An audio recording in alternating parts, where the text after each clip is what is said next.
some remarks about the word race and kind of the situation of how it's kind of impossible to be unified as different races.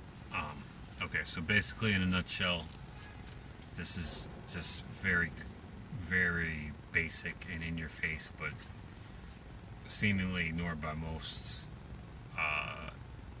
neurolinguistic programming.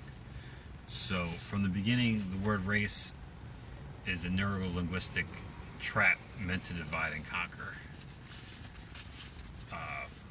I would say that because it has the idea of a competition where someone wins and loses, that always is going to be a factor when you put the word race in groups of people, whether it's because of their certain markers in their DNA or their skin color or some kind of phenotypical trait. Okay, so now when you have one of the things that I thought of when I thought of the word race was race to the finish, which actually has two of these homonym synonym situations, or dual meanings where the sound of the word is totally different. So the finish would be the end, but it also is the people from Finland, I believe, like the Finnish people. So the race to the finish could mean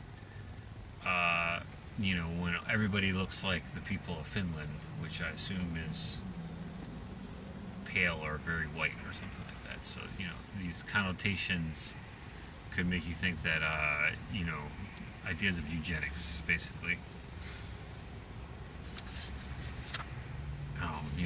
There's also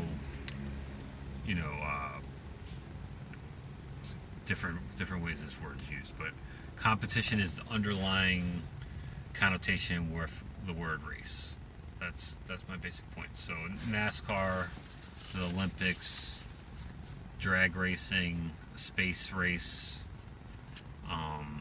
these are all something with winners and losers, first place, second place, third place, last place, medals and trophies, things like that. So that idea of the human race automatically has these same connotations automatically when you put the word race there. So I've made this joke before that it's not the human jog where everyone's adjusting to everyone's pace and making sure this person, that person is hydrated. Nobody needs to stop to use the restroom or has a cramp or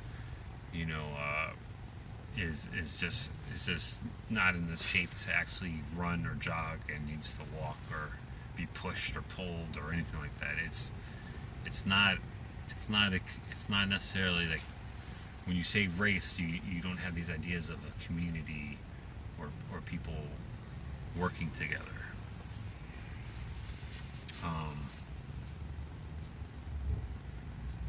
So I'm just saying that the subliminal baggage, which is included in all these concepts of race, that make it the antagonistic and divide and conquer situation we have. So, in a nutshell, people can talk in layers with these homonyms and synonyms and their underlying seeds, division, superiority, and inferiority that ultimately lead to hate, resentment, self-loathing, etc. And then I wanted to close out this little speech on the word race by saying I haven't invented these ideas, as I know there's been a movement in the past where there's the idea of or I think it exists, but a language, Esperanto, I think is how you pronounce it, which is basically would be an attempt to escape the framework that includes all these kind of language traps. In my sense, it's a corruption of language, because there's, it's like poison.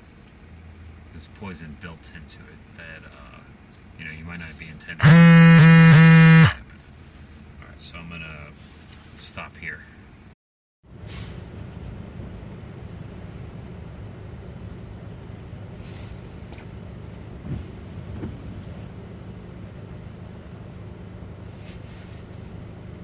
In the last video, I actually cut off the top of my head, but that was the first time I did it with the cue cards, and it seemed to be pretty concise, so I just leave it. And basically, just to follow it up, the last things I was saying, the Esperanto and the word race, basically, I think that the only way to kind of move past all the problematic parts of the word race is to throw that word out when it comes to skin color, or a certain group of genes, genetic markers, or phenotypical or phenotypical traits, or however it would be. So yeah, that's what I would say. You have to lose the word race if anyone was interested in not having it be the way that it is. All right, I think that would be the end of this this video. A word about the word race.